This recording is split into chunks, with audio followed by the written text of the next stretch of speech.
All right, folks, I think we are live. Ladies and gentlemen, we have a very special treat for y'all. We have the team behind Phamous.io. We had them on recently, but I figured I'd have them on again for a bit of a refresher here because we have the SAC phase. I believe it's tomorrow, right, guys? Yes, sir. Okay, perfect. So why don't we start off by just mentioning some political or religious beliefs we have, and that way we can get in a bit of a personal beef over kind of some of the pettiest things we believe. So, Dylan, would you like to start? I didn't quite catch what you said there, buddy. Oh, okay, that's probably for the better. But you can't hear me, right? Yes, yeah. Okay, perfect. Let's move on. Skip over that. No one heard anything. So it's better. It was a joke. Oh, okay, sorry. Yeah, so guys, look, for the people who didn't catch us originally, how about you guys introduce yourselves briefly and tell us about the project you're a part of? Nice. Well, I'll go first, Dylan. Everybody, I'm Buck Fiat. If you don't know me, I am the founder of Fiat.io, Phamous.io, and Fatty.io. I've been a Hexagon since day one. I've been in crypto since 2013. I'm an investment professional by trade. For the past kind of 6 months or so, we've been building out projects for PulseChain. We are going to be launching the sacrifice phase for Phamous.io tomorrow, pretty much exactly 24 hours from now. That will be a sacrifice for the Fame token, as well as a portion of the Fiat token, which is going to be Fiat on Ethereum, which will be launching in Q1. Tell us a little bit about yourself, Dylan.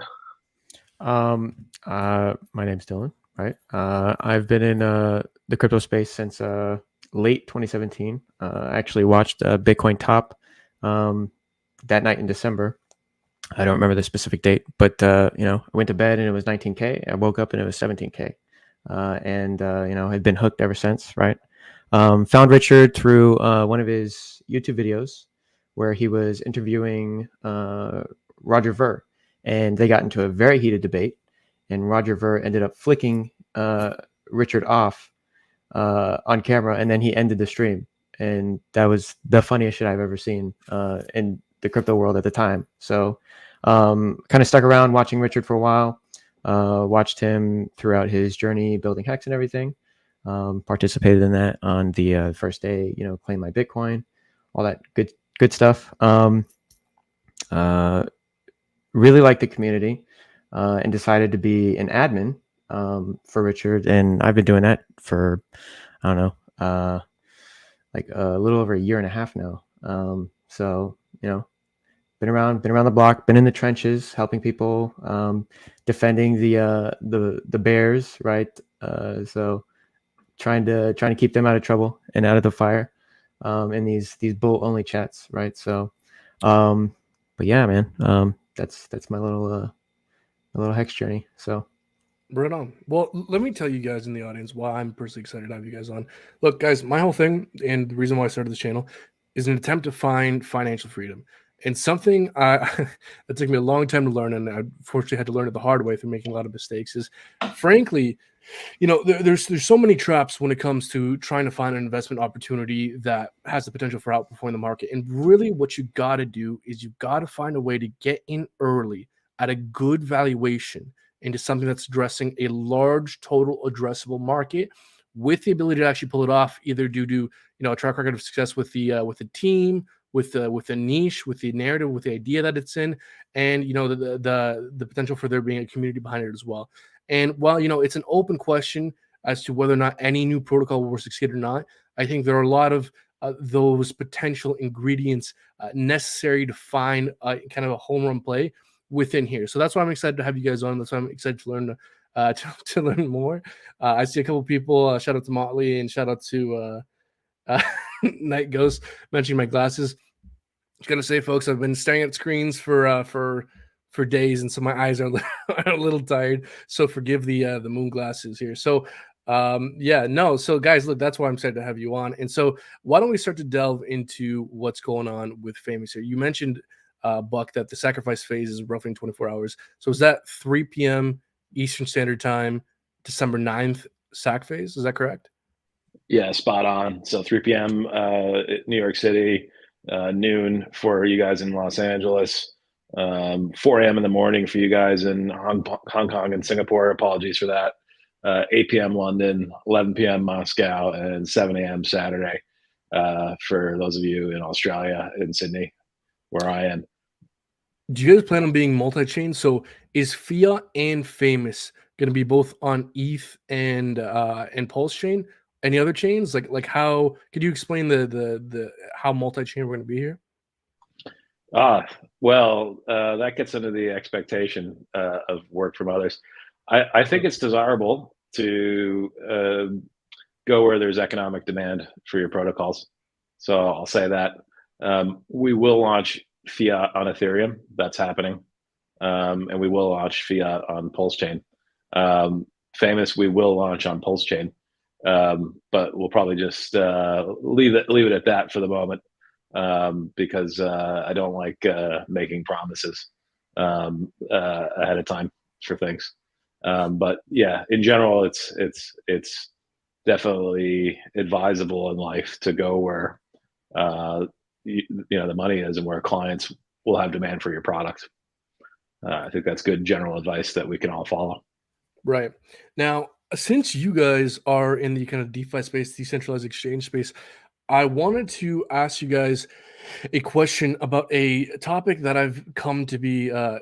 I'm growing concerned about this issue because recently I've been speaking to some traditional finance people, people who have lots of money and even scarier, some influence in the space.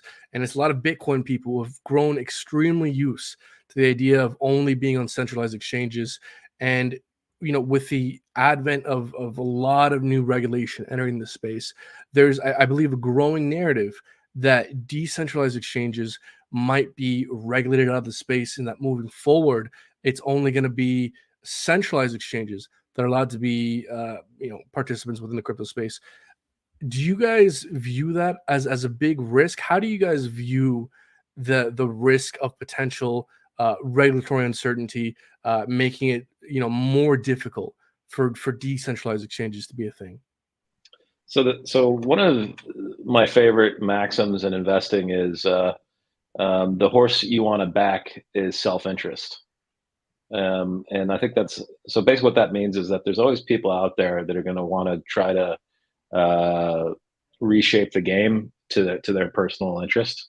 And in a way, we're all doing that all the time, right? So if you happen to be the owner of a CEX like Sam Bankman-Fried is, naturally you're going to go tell Washington that the answer to making crypto safe is to be heavily regulated and on CEXs and that DEXs are terrible, right?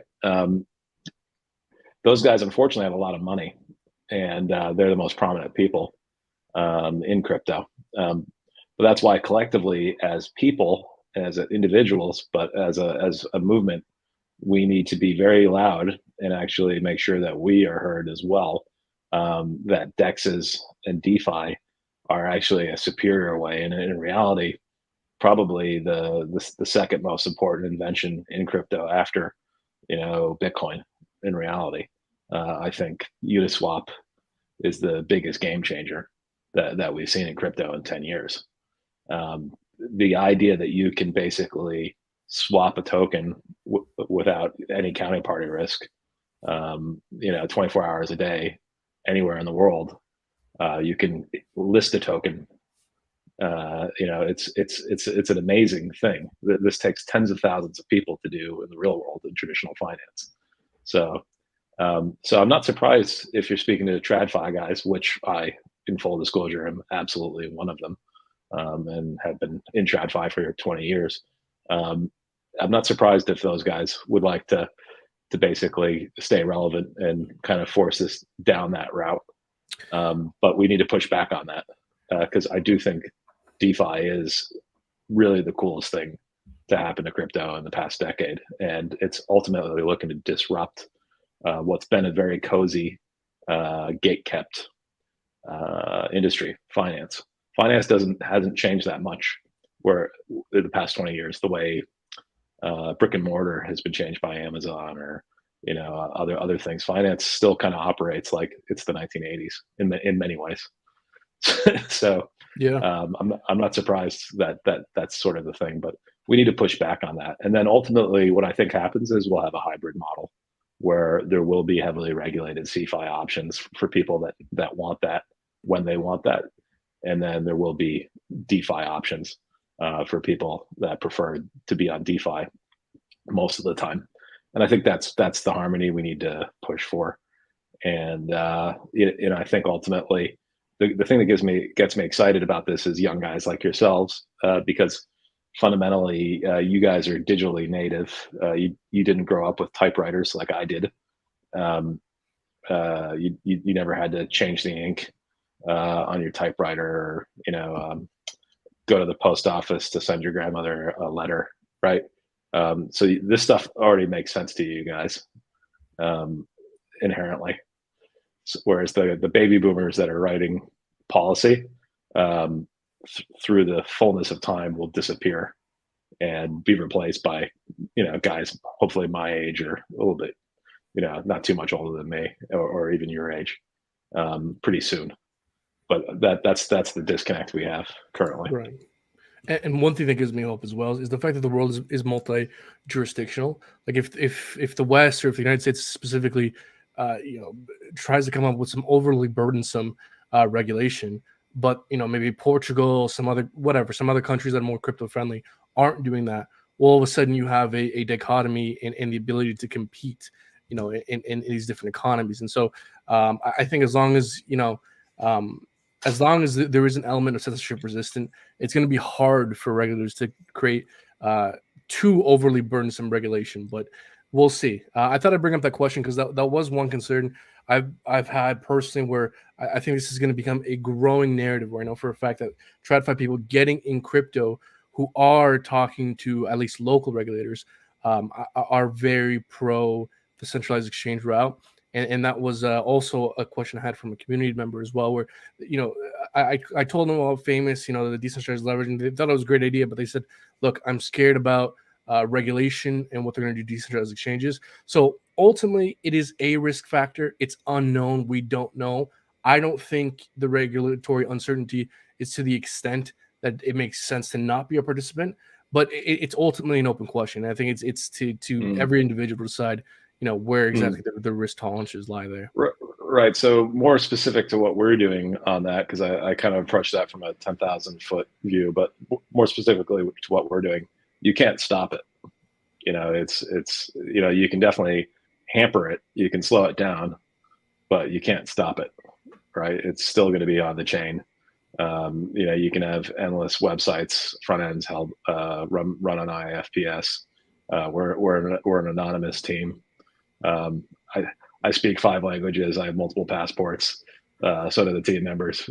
Like we're fine. So they could try and be onerous, but like good luck to them.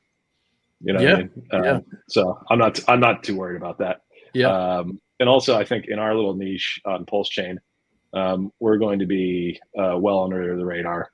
And we're operating in a space that's probably not that controversial. The only place where they've really come down hard is on Tornado Cash, right? And that's Tornado Cash on Ethereum, not even the other various forks of it on other chains. So I think stable privacy coins are always going to be controversial with these guys because of the inherent potential use for by nefarious actors. Even though I also believe in the kind of fundamental principles of crypto. That you should be able to do what you want and have privacy and all these things. So I'm definitely in that camp, politically speaking.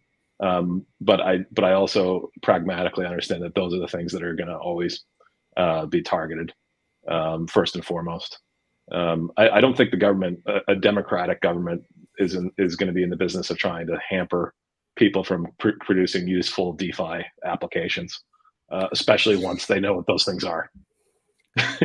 Sure, but again, my concern is that money talks, and the people with money are, unfortunately, thankfully there's many different groups influencing, they're different kind of local local bodies of government. But again, I am personally concerned that there is a large contingent of people with money and influence that are extremely anti DEX as a narrative and very pro centralized exchange, which again is very strange, but there is that kind of contingent out there. So I appreciate you kind of addressing that question. Now, I did want to ask you guys, you guys are a fork of GMX. Why GMX specifically? Did you guys take a look at other perpetual DEXs out there? Like, did you take a look at Perp? Did you take a look at DYDX? Why did you guys decide to fork GMX specifically? Yeah, we did. We looked at all of them. And actually, even before Fiat, I wanted to do a perp exchange. We went with Fiat first, which is our fork of Aave, because the Aave code had been battle tested properly. It's older. And from an engineering perspective, the boys thought it was more prudent to go with something that was that had been through a cycle, experienced more volatility. GMX at that point was only a few months old, but it was something that was immediately on our radar. We wanted to see what it would do in a highly volatile, terrible environment, and we've experienced that. And it's up 70%. That's what it's done, and it's paid out $120 million. From its all-time low, I measured it was like up 280%. We could be looking at different charts. I may be wrong, but I was using year to date. Yeah, year to date, basically. Right. Okay. Was what I was saying. So yeah, it's done incredibly well in this highly volatile environment. And what you had with the Terra Luna collapse is about as bad a nightmare scenario as you can imagine for a market. And it's chugging along, doing wonderfully. So so when we see things like that, we go, okay, that's a very nice. In finance, we call these stress tests. You want to see what things are resilient in a stress test scenario. Right. So like fund managers that existed before Lehman Brothers, for example, and are still here today, that they at least got through that.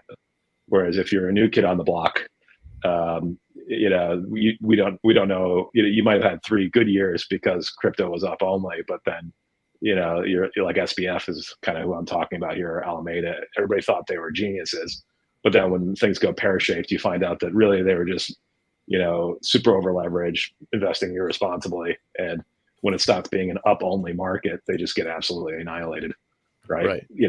Like that's that. So typically you want to look for things that are going to be resilient. So and further to that DeFi versus CeFi narrative, what Aave and GMX, or what Fiat and Phamous are seeking to do, is to disintermediate these CeFi guys, who are the biggest culprits, the biggest fucking villains of this bear market, right? Alex Mashinsky at Celsius, BlockFi, Voyager. Those are the real world analog equivalents of Aave or Fiat. Right, and FTX is the real world analog equivalent of a Phamous.io, and I like to point out that both of these protocols, predictably, in my opinion, are still doing fantastically. While Sam is looking at eating porridge in prison for a very long time, hopefully, and Alex Mashinsky is probably going to join him as well. This is such a ridiculous market. I mean, BitBoy Crypto's running around the Bahamas chasing down this kid who scammed so many people. It's such a ridiculous market. And by the way, Buck, that is such a good point you brought up in everything you said there. Because look, I brought up the point of regulatory uncertainty, just because it is a risk factor, and it's important to understand and analyze risk factors. But you're extremely right. If we analyze what's actually breaking in this market, it's BlockFi, it's Celsius, it's Voyager, it's all these centralized entities. If we look at what's survived this terrible bear market where everyone's over leveraged, everyone's in each other's pockets, it's things like what? It's things like Aave, it's things like GMX, it's things like DYDX, per protocol. Price aside, these things are up and working and functioning. And something like GMX is up and working and doing well, while everything else is burning, collapsing and burning. And so while CeFi is imploding, DeFi, at least the fundamentals have never been stronger. And so that's definitely an important consideration. It's the miracle. It's actually the miracle of DeFi. It's why crypto is actually really cool, in my opinion. I mean, I know everybody loves gains, but this is a big deal because CeFi failing is predictable, and it's predictable. I'll tell you why. Because this happens every 10 years. It happened, 10 years ago with Lehman Brothers. It happened in 2001 with the tech wreck. It happened in 1998 with long-term capital management. I can go on and on. Like literally, it happens every 10 years. And the reason it always happens again and again and again is because there's always this human element where somebody is incentivized to commit fraud, right? And because real-world companies are very complex and relatively opaque machines, with that where you need literally teams of accountants to tell you what your financial position is at any given point in time, and the market can move against you. This always will happen in CeFi, and we spend inordinate amounts of time and energy and money with compliance people, with accountants, and with legal just to try to mitigate this risk as best as we can. Now with DeFi, it's all fucking viewable. Like you don't have any of this shit. You can literally see it in real time all the time, and you can monitor it completely transparently. So it's actually a huge, massive innovation that most people that are only looking at dog coins don't understand about crypto. It's actually making things way better. It's where true value lies. Yeah. Now, on that note, unfortunately, I have to love you and leave you. But you're in Dylan's capable Zoomer hands, and he will walk you through the technical aspects of everything. It's really good talking to you again, Brandon. Thank you so much. Well, thanks so much for your time. All righty, sir. Then there was two. Yeah, man. So look, I think this point of kind of CeFi versus DeFi is something extremely interesting, and just to kind of bring things back to kind of some of the circles I've been running. And I bring this up because I find it so interesting to kind of see how other communities, other bubbles are viewing the crypto space. Because, we're kind of in the RH ecosystem, right? And so, there's kind of a lot of the same narratives and same ideas running around this space. But when you go to other bubbles, it's man, these people with so much money are throwing so much money at these CeFi things. We're going to build some company that aggregates this data in something, but I'm like, you guys still don't get it. These people are dumping money into companies hoping for a 50% return, where they don't get that, in true crypto and things that actually have longevity and solid fundamentals. That is where you want to be investing, and the yield you can get is so superior in terms of its longevity over these centralized sources. So yeah, man. Unless you got anything in common on that, I saw a couple community questions we could probably bring up here. Yeah, some of these guys that have loads of money, they're okay with taking the less risky, tried and true method approach to this stuff. So I can kind of understand why they would do, the type of old school, business business venture psychology. But it's also because that's what they're familiar with as well. Exactly. Yeah. It's not foreign. It's something that they've done before, perhaps. They're familiar with it. So I understand. I get it. And there's still plenty of profit to be had. Still, like there's plenty of legal arbitrage that you can still take part in right now, right? So, there's only a couple exchanges in the States that process transaction for users. So, there's definitely still a market for competitors to enter. However, these existing exchanges that are currently doing stuff, they're trying to make it harder for everybody else to do it, so that they are the monopolies in the space, right? So, like SBF was, trying to do that stuff. So, yeah, it's a funny market, man. So, look, I got a question here from Jay saying, what happens to PHLP when RH comes along with his harvest bot? Thanks. So, yeah. So the harvest bot will act as a rebalance for the fork of Ethereum. So essentially what that does is it'll inflate the pulse supply by a couple of %, okay? And then use the pulse to go, okay, so we have to first establish that pulse is Ethereum at the fork, okay? Now, the only difference is pulse has a massively inflated supply by a factor of 1.2 million times. So Pulse supply is 1.2 million times greater than ETH supply. Okay.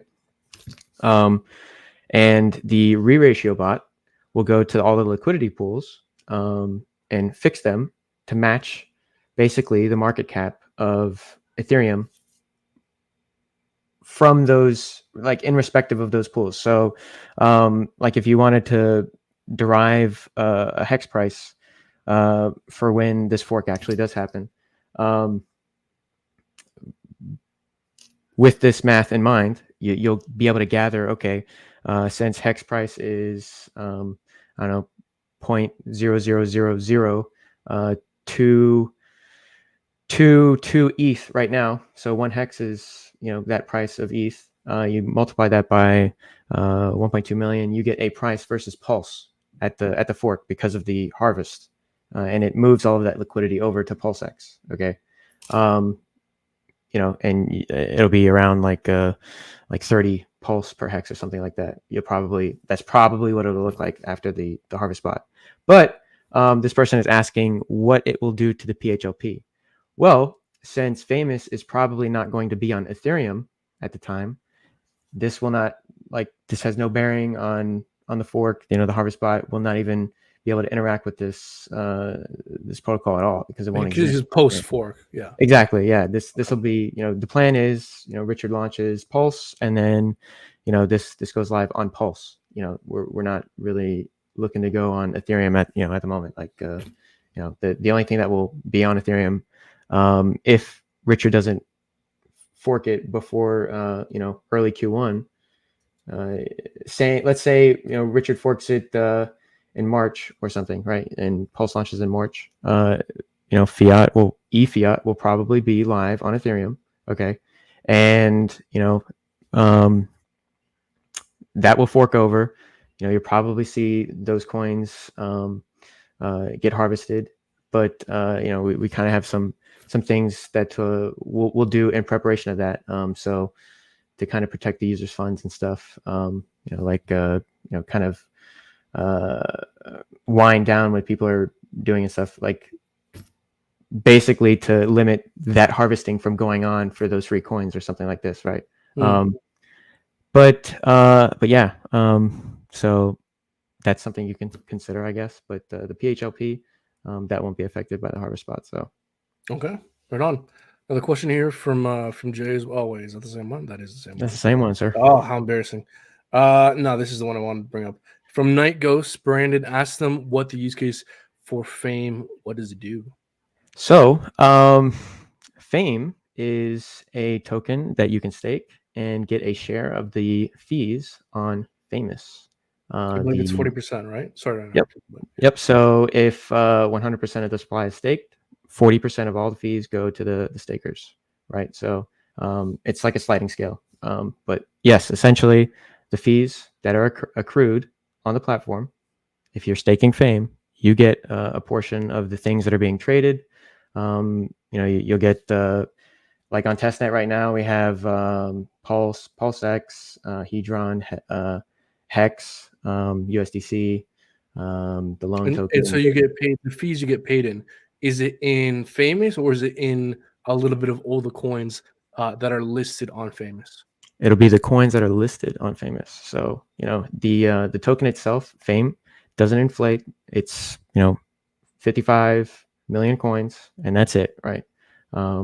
And all of the fees that are accrued, for all of these various things that are being traded against and, collecting these fees in those particular coins, those are being paid to the stakers and the liquidity providers. So, Awesome. Now, my understanding is that Fame gets 40% and PHLP gets 60% of the fees accrued by the protocol. Is there a reason why you chose to give a higher amount to the PHLP? So actually, if you look at GMX, you'll notice that only 30% of the fees get paid to the stakers and 70% of the fees get paid to the PHLP providers. Or I'm sorry, the GLP providers for GMX. So we've actually move the scale a little bit so that stakers get a little bit more than the PHLP guys. But they should be getting more of the pie because they're taking on a risk, right? More risk. The stakers, they're not taking on that risk of traders winning against their LP position or something like this. So they should get more of the fees anyways. So right. So if traders on the platform, more traders are happening to win in a certain period, then that negatively affects PHLP, which is why you're being compensated with a higher amount because there's that risk of the So it'd be like an impermanent loss for a particular coin in a case like this, right? So that's a great way of putting you it. could see a weight start to go more towards a particular coin if people are starting to win in that trade a lot, right? Versus all of the others, and that could be a form of impermanent loss. Okay, so but generally speaking, the traders, they don't really they're not really winners. So statistically speaking, yeah. So it's still a risk, but yes, so of course, go short X. Yeah. Okay, so I want to ask you as well, how should we think about staking rewards? Because I have DeFi Llama pulled up on my other screen here, and I see again, we're a GMX fork here, so I see that the current APY for staking GMX is 10.85%, and for GLP, which is the liquidity token for GMX, it's currently around 20%. Again, I know these fees are variable dependent on kind of the volume, but do you think that that's kind of a reasonable APY to assume that we could reach one day, and will that evolve as kind of volume grows? So essentially, how should we think about staking rewards? So, I mean, it's kind of hard to pin down a number, right? It very much depends on market activity, right? So,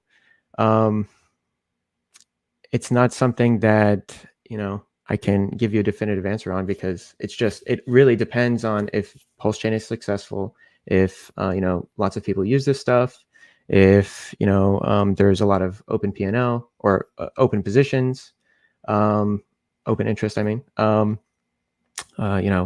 if there's sufficient liquidity, if there's actually sufficient liquidity on PulseX as well, because that matters, right?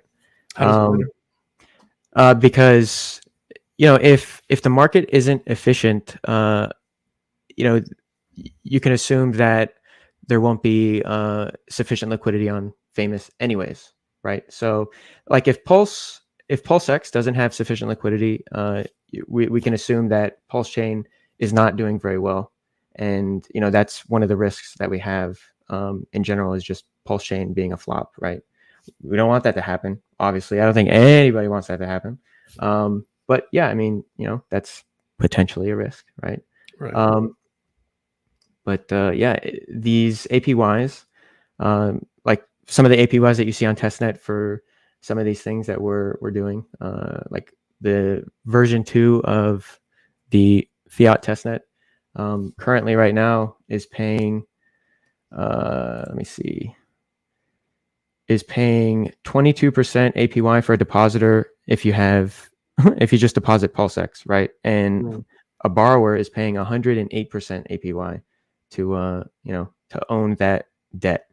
Okay, so maybe you see things like this, but relatively speaking, you're probably not going to see these type of APYs unless it's full bull mode and people are willing to take on that fee because they think they're going to win on some sort of trade or something. You know what I mean?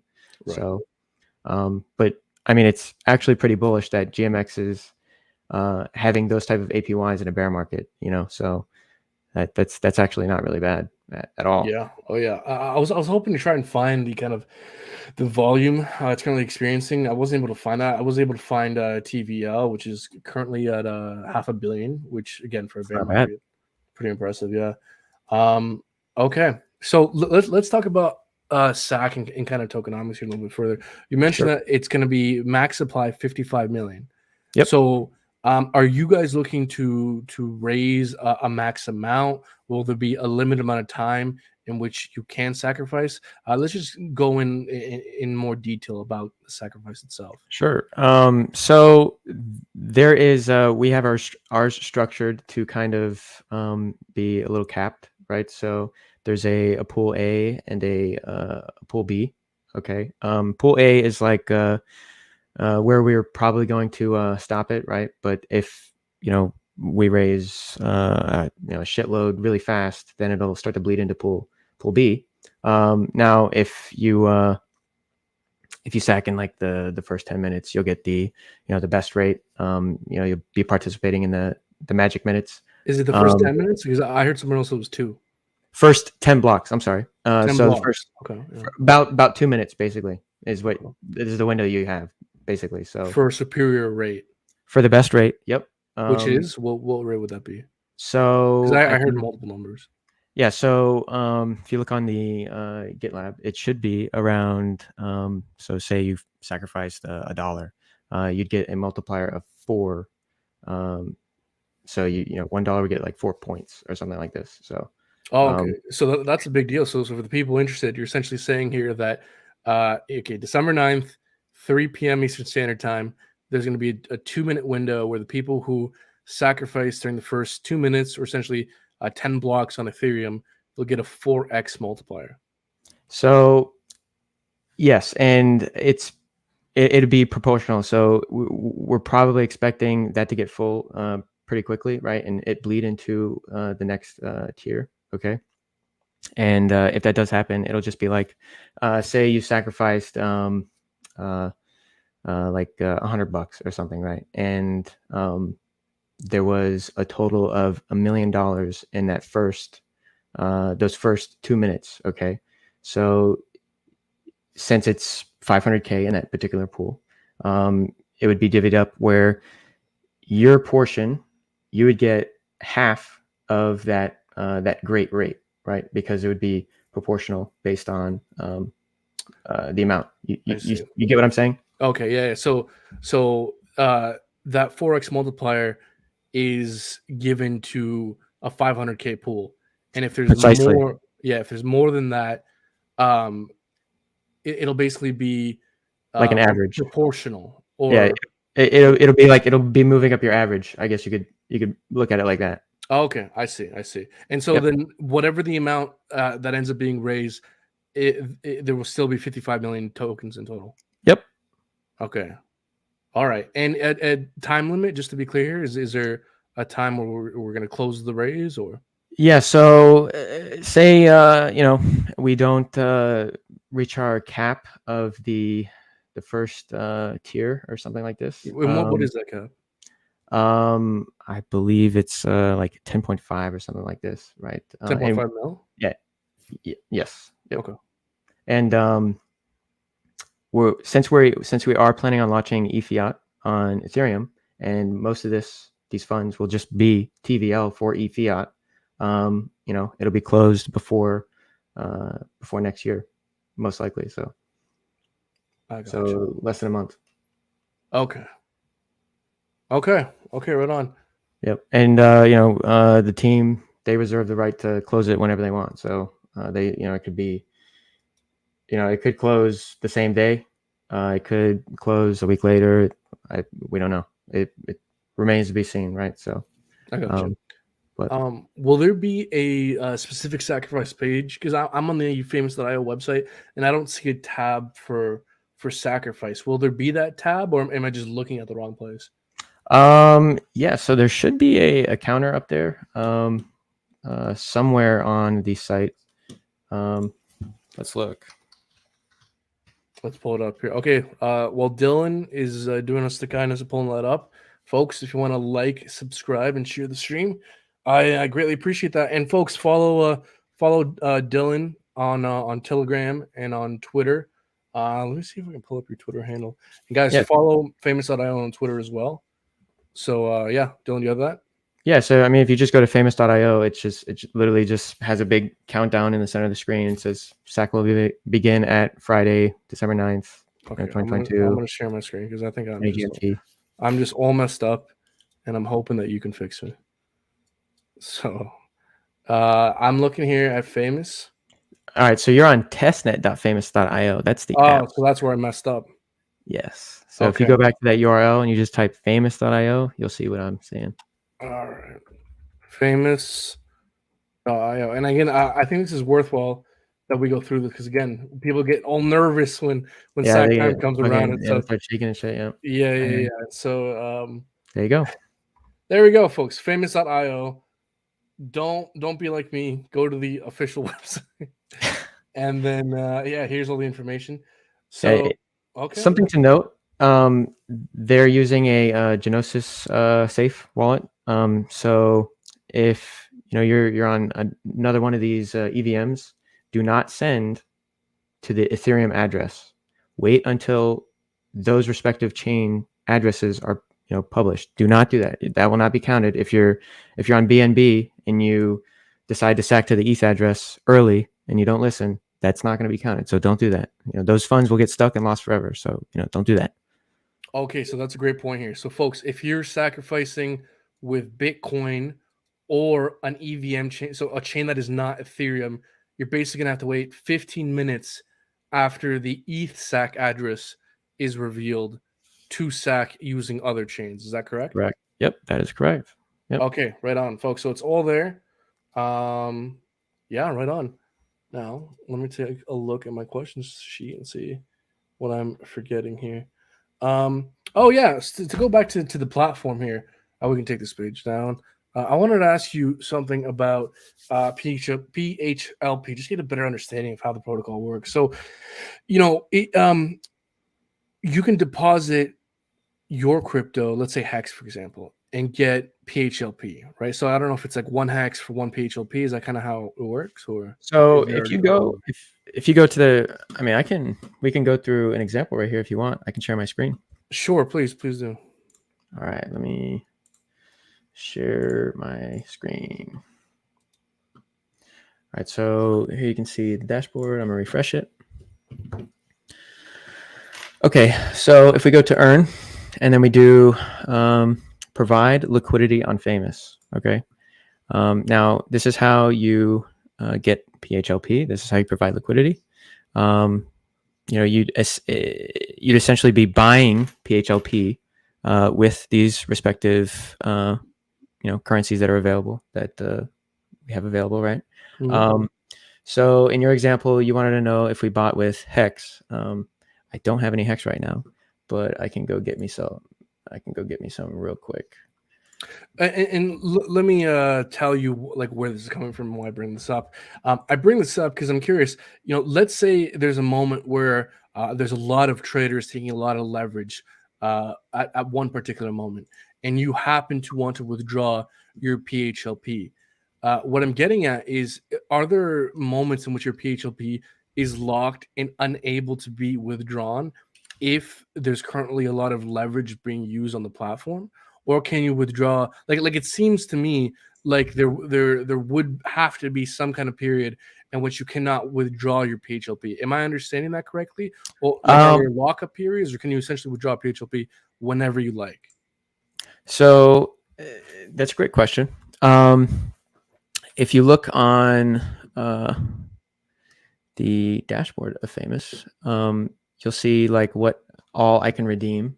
I'm going to go out on a limb here and say I don't know the specific answer to this question. This is a very technical question. Yeah, this is a very specific question that I'm not familiar with in this particular aspect.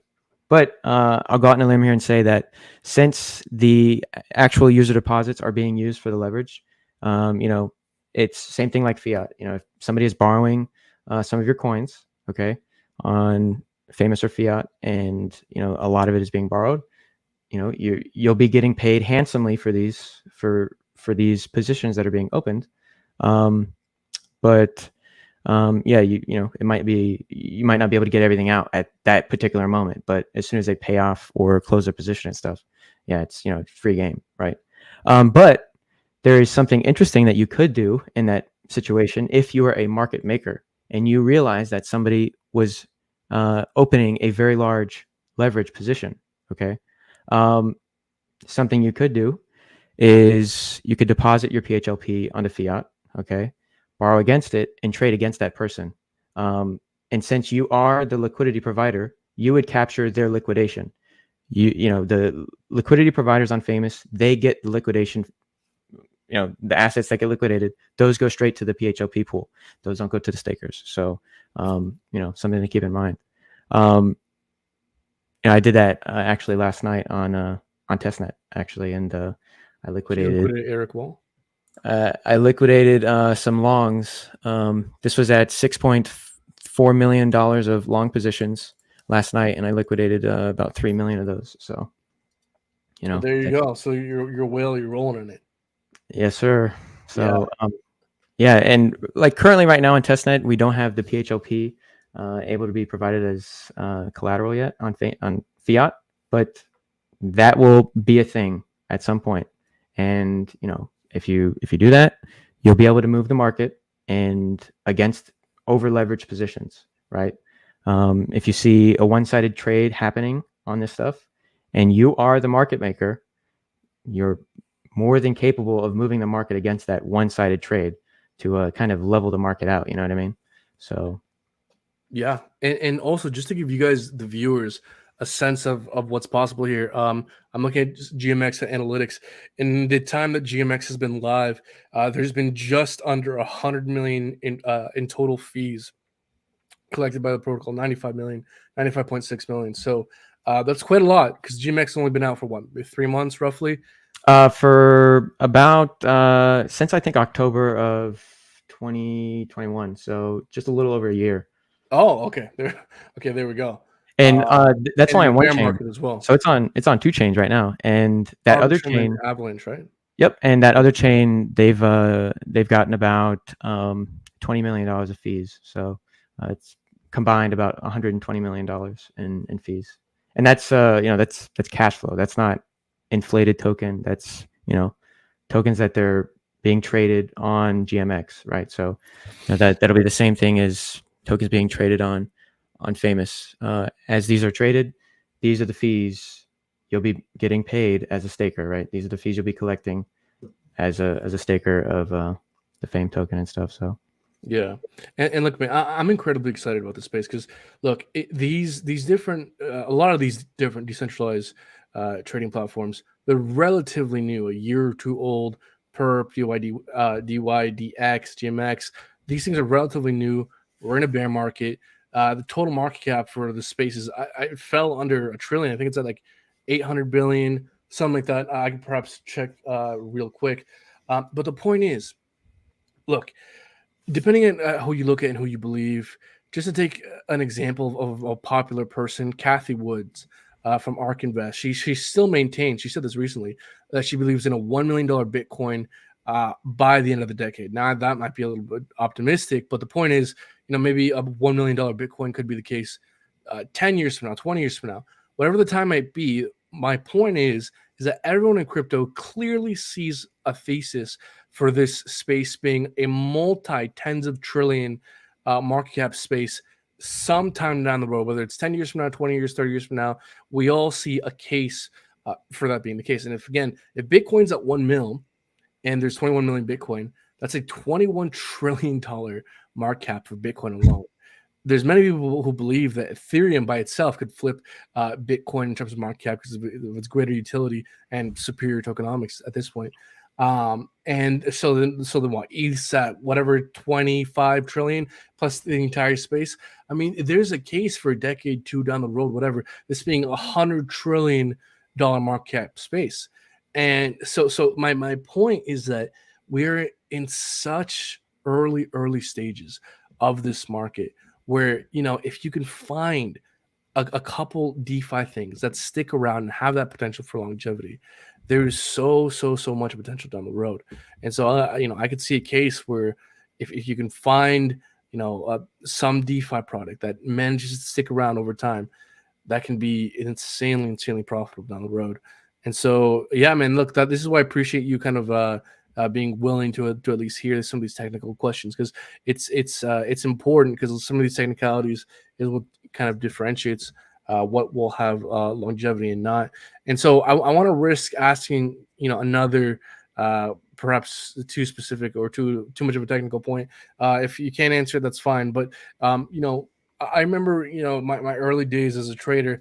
One of the most important things to consider on trading platforms are the fees that the exchange charges, because man, I don't know if how much you dabbled in trading, but I remember like I would make a supposedly good trade, but I use a lot of leverage, and I'm like, where did all my profits go? Yep. And it's because the platform was charging hell fees, because I was being a degen and doing 50x leverage or 100x leverage. And Yep. so I wanted to ask you, is how does Phamous differentiate its fees? Like, are swaps and leverage orders considered the same? Are limit orders, market orders considered the same in terms of fees? Like, depending on what kind of trade you take, whether it's leverage or just spot, does that change the fees you're charged using the protocol? So right now, if you notice, if you're trading between two assets, a lot of the fees are based off of, if you're the pool weights that are on the protocol itself. So, for instance, if I wanted to trade, Oh, I think you muted yourself there. can you hear me? Yeah, I can hear you. Okay, so if I wanted to short HEX with HEX, one thing that'll happen on the back end is it'll take my HEX and swap it for USDC. Now, right now, if you check the weight of HEX on the platform, you'll see that it is currently over our target weight, right? So our target weight is 14%, and HEX is at 26%. So there's a little bit more HEX than we would like, okay? If you check USDC, you'll see that our target weight is 33%, and what we have right now is 29%. So we're a little bit under our target weight, right? So the platform is going to incentivize you to not do that, because when you take this trade, you're essentially swapping your HEX for USDC to open the position. Because when you short, you're going to have to short with stable coins, okay? And you're going to incur a very large fee, well, not very large, but it's larger than it would be if you just used a stable coin outright for this position, okay? Thankfully, these fees that you incur, they go to the stakers and the liquidity providers, right? But it depends on the weightings between all of the pools. You could theoretically see where some of these swaps that you can do between these liquidity pools could be cheaper than they are in PulseX, just because we want to, the platform is going to incentivize you to make that trade because of our target weights and stuff. And then, of course, you'll have a funding rate, which is based off of your assets borrowed versus total assets in the pool times 0.01% per hour. I love this math. And then if you go to your collateral, it'll just tell you what your daily fee will be approximately. So, and this updates as more people open positions and close positions. You'll pay more or less versus the total TVL being used and stuff. So I see. So the fees aren't really based off whether it's spot or leverage. It's based off the weighting in the pools. Yes. So so like on classic BitMEX or Binance, the way the fee structure works is you have the mark price. Okay. Oh, did you mute yourself again?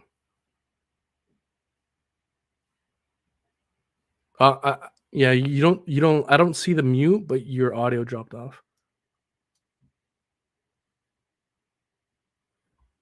I don't. It may just be me, guys. Can you hear Dylan? I don't think I can hear him. Oh, you are on mute on the thing. Now you're unmuted, but I still cannot hear you. No, I can't hear you. Uh-oh. Folks, everyone panic. All right, when something goes wrong, I find kind of just the best thing to do is to just panic. And so if everyone could just panic, like, subscribe, share the stream, I'd greatly appreciate that. So while Dylan is sorting out, oh, did I hear something there? All right, well we'll give Dylan here a second here, folks.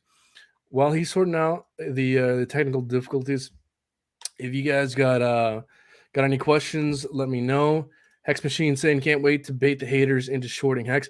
Absolutely. Like, guys, in terms of Hex FUD moving forward, like the only response to Hex FUD moving forward should just be go use Phamous.io and short Hex. Truly. Like, because if you're just spreading FUD and not willing to put your money where your mouth is, of course, you know, there's excuses you can make. But my point is that moving forward, the best response to Hex FUD is just going to be like, great, go short it using Phamous.io. So that's what I'll be doing. Dylan, I don't know if you can still hear me. It seems like you're on mute. Hello. Oh, there it goes. I can hear you now. All right. So my camera died. So rip. Oh, okay. No worries. But yeah. So forgot where I left off. Yeah, no, I was just kind of talking bad about you behind your back. So Yeah, I'm glad you didn't hear any of that. No, but Tex Hex said, "LOL, that religious/political opinion icebreaker was actually hilarious. Went over the guest's heads." Yeah, I didn't even hear it. Like, no, that's okay. Don't worry about it. Yeah. I said nothing. Yeah. So where I was, in regards to like things like BitMEX and Binance, they have their funding rates are based off of the mark price, which they're pulling from multiple exchanges, and then the price on the derivative exchange, right? And so the further away the price on their perpetual futures product moves from the mark price, which is being taken from all of the exchange, once again, determines the funding rate of the the loans that are being taken out to open these positions, right? So if the mark price is way over, or I'm sorry, if the price on the perpetual futures swap is way over the mark price, longs are going to be paying a shitload of fees to the shorts, right? And so if you could open up a short and just passively collect fees from longs, okay? And then the inverse happens when the perpetual futures price is lower than the mark price. Then shorts are paying longs at that point. Whereas with Phamous and GMX, essentially both sides will be paying the liquidity providers, and it all depends on how much of the particular pool is being borrowed. So there's different pools. If you go short on Hex, you're using the USDC pool.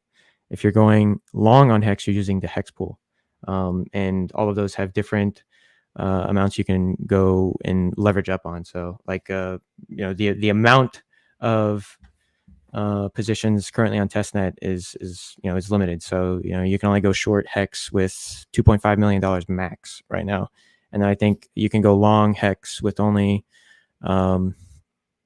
with $5 million, right? And then if you wanted a long Pulse only, it'd be, I think, around $10 million or something like this. So it all depends, right? And these are some of these pools are lower than others because they're more volatile than other pools, right? So that's just kind of a protective mechanism for that stuff. So let's see. Yeah.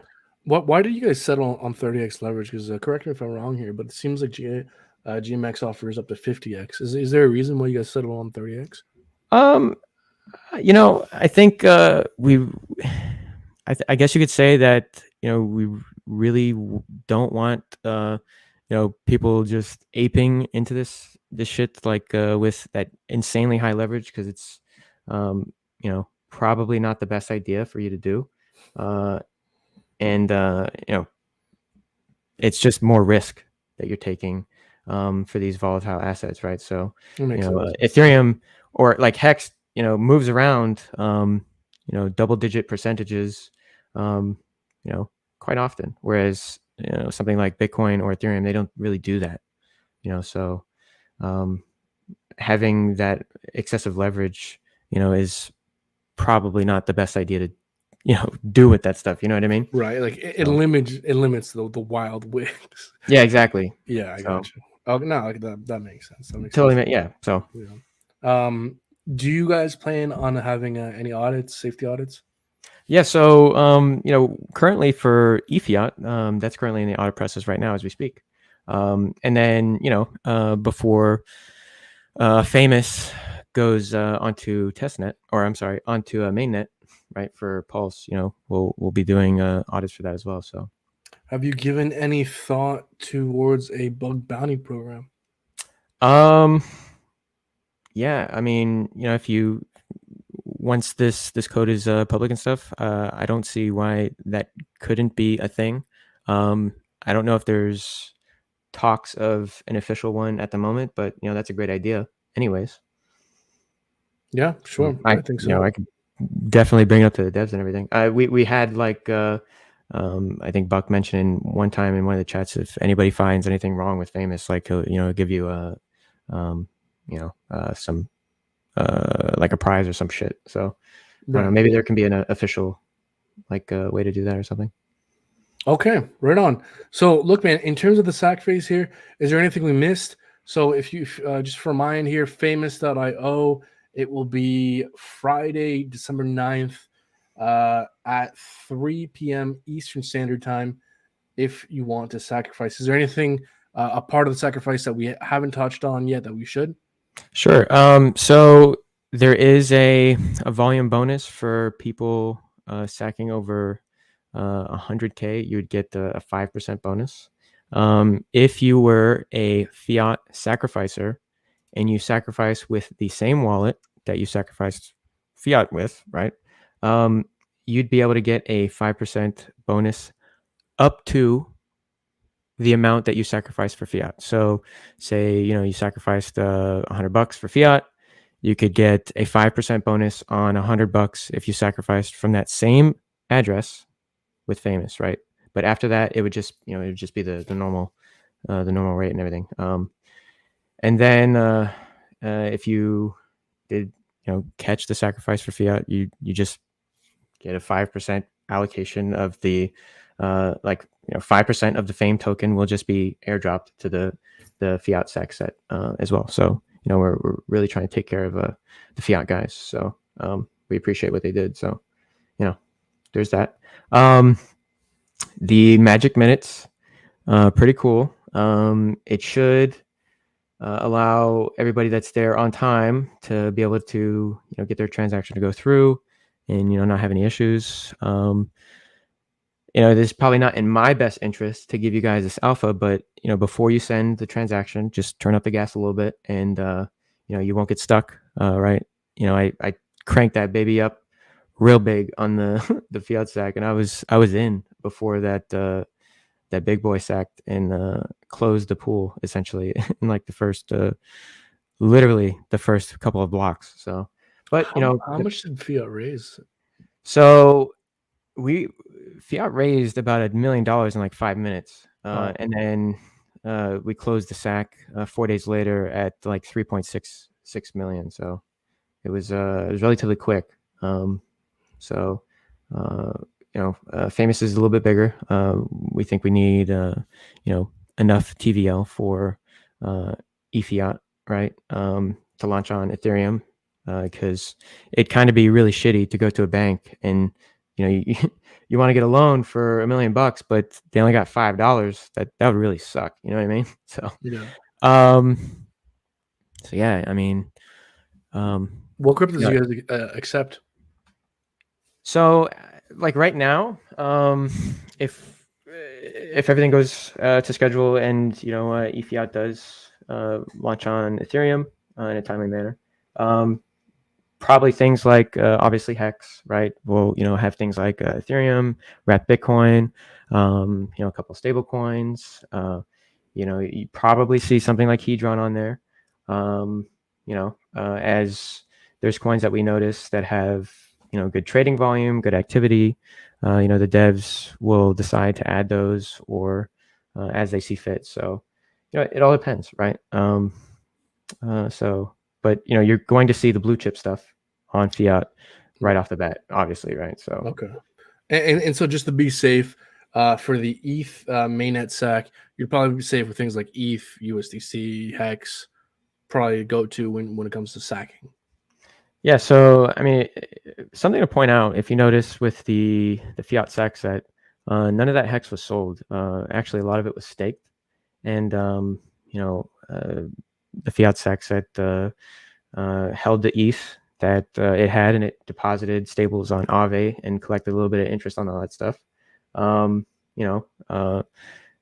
We encourage, Hex is, we like Hex. Hex is really great. It'll probably be used as TVL. The more Hex we get, the more TVL you'll be able to use on Hex and stuff like this. So that kind of opens the door for a little bit of game theory, where if there is sufficient Hex TVL, people could be incentivized to open up large short positions, perhaps, maybe, on the Ethereum chain, and those could end up turning into buyers, right? This is a lot of speculation here, but that is a high possibility. So by all means, we love Hex. So yeah, and look, Dylan, I mentioned this while you were fixing your end over there. I'm sure you would agree, but I think moving forward, the main response to any Hex FUD should be just a link to Phamous.io saying go short Hex. Yeah. Yep. Precisely. Yeah. Tell them to go to Fiat. Tell them to go to Phamous.io. Yeah. Okay. You don't like Hex? You want to short? Great. Quote unquote. You want to short the Ponzi to zero? Go ahead. Here's a link. Go do it. Literally. Yeah. I'll be like, exactly. Every, I don't know if you saw this. This is one Hex FUD video that pretty popular recently. It was something about calling Hex a cult. Man, just like, I saw that video. Yep. Yeah, exactly. Just type into that video. Great, Hex is a cult. Go short it. Phamous.io. Yeah. Yep. Yeah, absolutely. Go short it, bro. Is there anything here that we haven't covered that we should?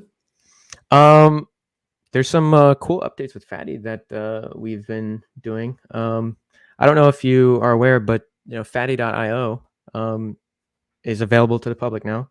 You can go on there and see what's going on multiple different chains. You can even see what's going on testnet. We have this bundle stuff that we've done, and we combined 11 Godwell addresses and found out something pretty cool about Godwell. What'd you find? That he is a Poseidon. Yes. Oh, in terms of the T-shares. Oh, yeah. Isn't that the top rank? Yes, that is over 10%. Yes. Over 10% of the T-shares. Yep. So Godwell is a very big boy with a bunch of addresses. So yep, found that out. That's pretty cool. Found that out last night, actually. Oh, so, wow. Yeah. Yep. Specifically the T-shirts. That's interesting. I'm curious too why someone like that would want to stake. I mean, yeah, maybe they don't want to be, maybe they want to maintain their proportionality and like not lose, lose out on the proportion of how much he holds due to inflation. Because like if a person like that wanted to take profits, they could just sell small amounts of their Hex. So it's don't worry, he has 2 billion Hex liquid. He's good. Yeah, exactly. So yeah, it's a bit curious why someone like that would choose to stake. I mean, the whole purpose of Hex is to stake it, right?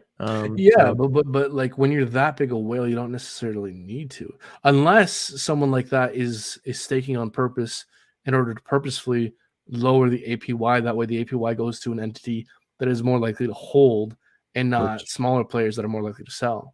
Which could be themselves, right? If they are capturing most of the inflation, they're benefiting the most from the system, anyways, right? So, if they can maximize their gobbling up of all of this stuff, it's better for their bag anyways, because then less of the inflation goes to the other smaller users. So there's a lot of theory that can go into this on kind of understanding why he's doing that.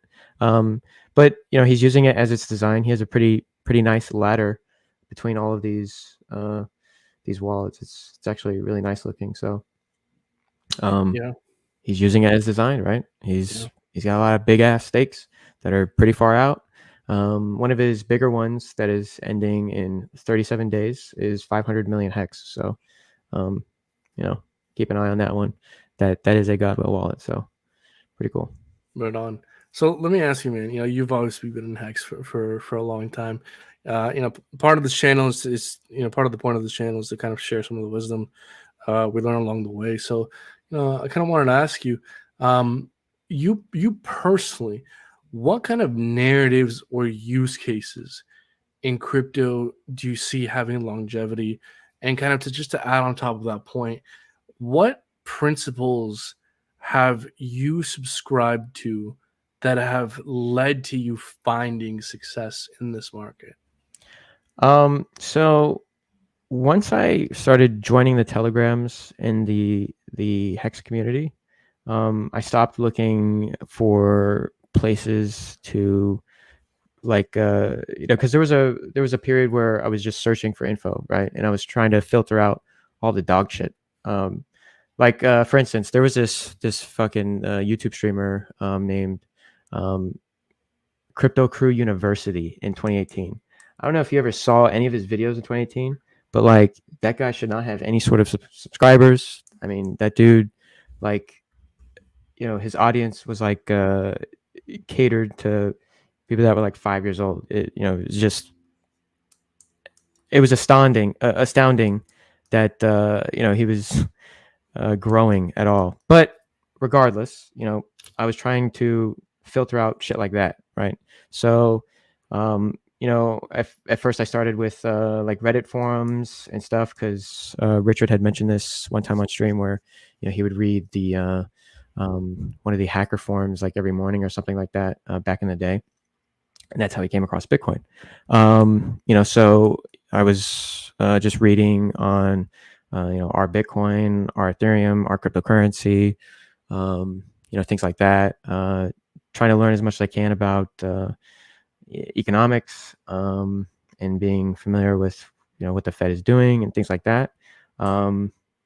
Watching smaller people that were kind of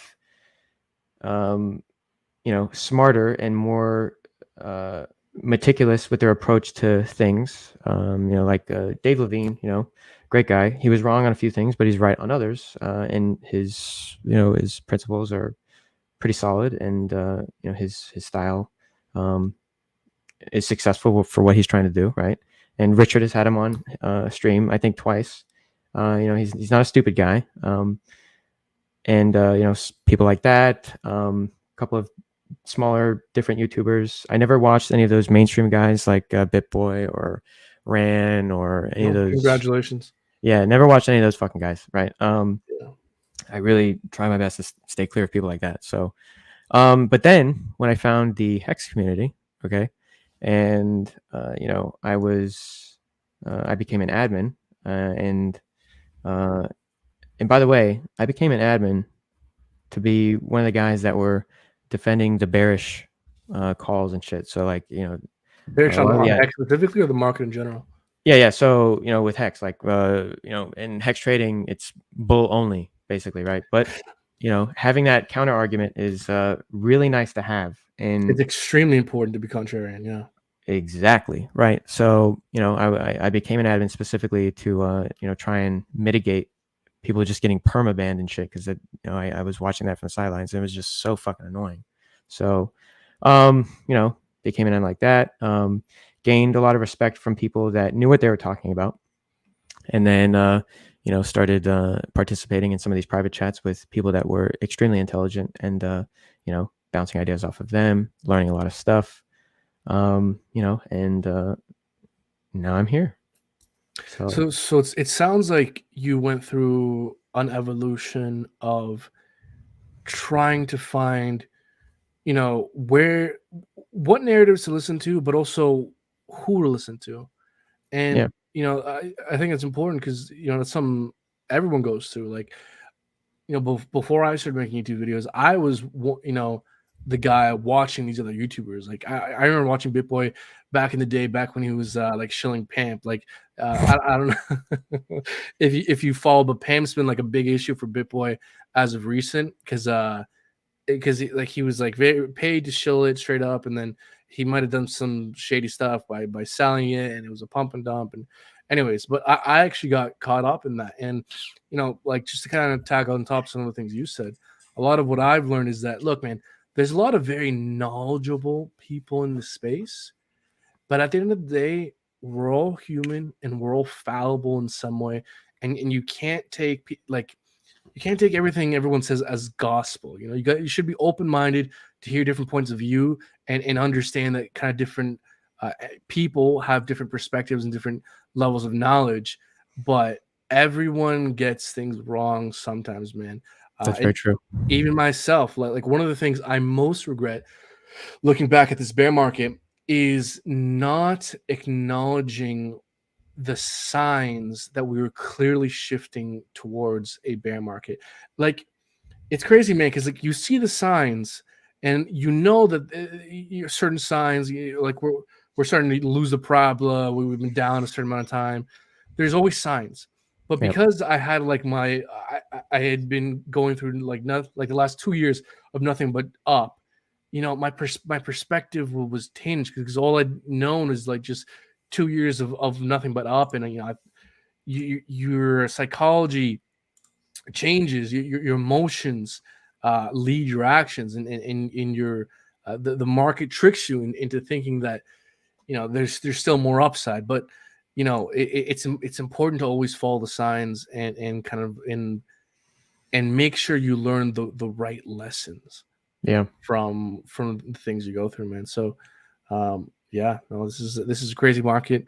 Yeah, look, man, I appreciate you coming on, sharing wisdom, sharing your knowledge of the protocol here. If there's anything that we didn't touch on, I wanted to comment on what you were just saying, because I'm totally in that boat. Funny story. I actually called the top of the S&P 500 on Jan 3rd, and then called the top of Bitcoin in November. I think it was the 17th or the 18th, right? I posted these publicly in HEX trading and everything. Okay. But the thing is, I drank the punch bowl in regards to HEX, and I didn't think that shit topped. I was like, all right, yo, our time to shine. We're, you know, they're correlated. It was such a strong narrative, man. We're going to the fucking moon. Yeah. So HEX is decorrelated. Remember that? Yes. Yep. Yeah. Yes. So I was totally drinking from the punch bowl, right? Yeah. But I knew that a bear market was coming. Like, very clear. Like shit's going down. We're going down pretty far. So, but yep. You know, hey, you live and you learn. You know, I also did a couple of trading competitions. I did one last year, the same one. Hedge Eye on the prize. I don't know if you've ever heard of that YouTuber. Anyways, Hedge Eye is some hedge fund that does YouTube videos and stuff like this, and he does an annual trading competition. Okay, and the first time I participated was in 2021. That competition was in around November, and there was like 4,000 people, and the general structure of it was it's paper trading. Okay. First of all. And you start with $100,000. Okay. And you can only open positions that are $6,000 a piece. All right. And they're all fucking boomer stonks. Okay. Oh, this is equities. Yeah. So indexes, equities, emerging markets, commodities, no leverage ETFs, you know, no short indexes, none of that shit, right? So, you know, it was a lot of boomer shit. Okay. Right. I had prepared for that with another buddy in the community, and I ended up placing 15th in that competition out of 4,000 yet.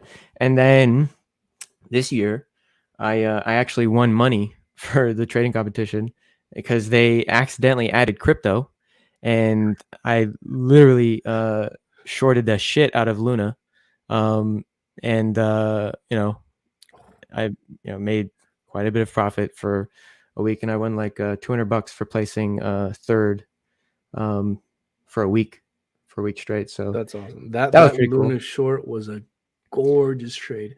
One of the best trading opportunities I've ever seen. Yeah. So I mean, this was after the crash and everything, Sure. but there was this large whale that was liquidated at the time. There was like a $74 million position on Luna Classic that was liquidated, and it pumped the price to like, or I'm sorry, on Luna 2, and it pumped the price to like $6, and I just opened up a large short, and I was basically short on Bitcoin, Ethereum, wrapped Bitcoin, TWBTC, HBTC, wrapped Ethereum, the Grayscale Bitcoin, the Grayscale Ethereum. I was like getting extremely exposed because remember, you can only open $6,000 positions, right? So to get the maximum exposure to crypto, I opened a shitload of shorts on everything I could find on this thing, right?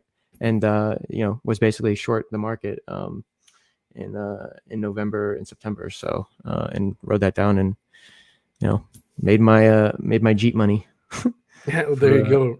Yeah. So, but is what it is, man. And you know what? I think this might be an important point to maybe hover on for just a bit. The how to think about trading, because the HEX community is very at least parts of it, and man, I don't even think it's the people so much. I think just certain influencers are very anti-trading, and for good reason. And just to kind of preface like where I'm coming from as well, like when I first started the channel 2 or so years ago, we started with doing technical analysis and day trading. Like that was our bread and butter, and that's what we mostly did. And over time, I had some success, a lot of failures. Over time, I would have just been so much better off if I just bought something like HEX or something else and just sat in it and not done nothing. Just long-term holding outperformed my trading gains by orders of magnitude. 100%. Yep. And there is a lot of risk when it comes to trading. But why is there so much risk when it comes to trading? From my understanding, it's because you're essentially exposing yourself to risk very, very often. Where when it comes to a long-term investment, you're essentially just exposing yourself to risk once with your entry, and maybe you don't time it perfectly, but over long term you're likely to be in profit.